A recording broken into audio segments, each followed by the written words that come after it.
Hi, my name is Allie Hilfiger, and I'm a chronic Lyme survivor and the author of the book Bite Me. My story is unlike many others. However, it is a long and grueling experience, as I was bit by a tick when I was 7 years old and not diagnosed until I was 19 years old. I went through a lot of my childhood with severe pain, both physical and emotional. Most of it started in my knees.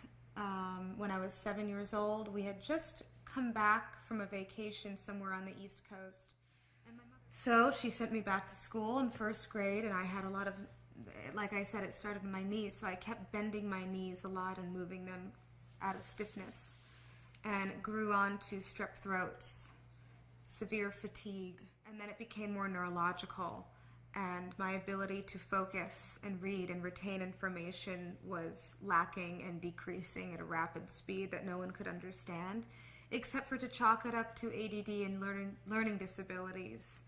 I was a very bright child, a very energetic child. The brain function and the joint pain were the two things that we started to notice in a really, really major way.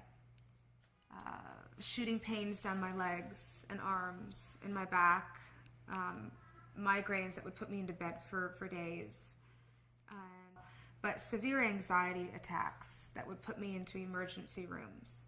And there was one so severe that they said if they hadn't called the paramedics sooner that I might have very well had a heart attack. I did a TV show with MTV, and during the filming I noticed that my ability to understand what people were saying was getting more difficult, and my ability to process information and word retrieval became very, very difficult for me. And the feeling of being overwhelmed and overridden with anxiety and panic with no apparent reason was coming over me. It was embarrassing. I experienced a severe mental breakdown. I had a complete psychotic episode for about 2 months, and my parents did not know what to do. They didn't know how to help me. So my father was so scared and so lost and so out of choices of how to help me that he decided that putting me into a mental institution and rehabilitation center would be the answer. So he was forced to drug and sedate me and put me into an ambulance, and I woke up in a psychiatric ward.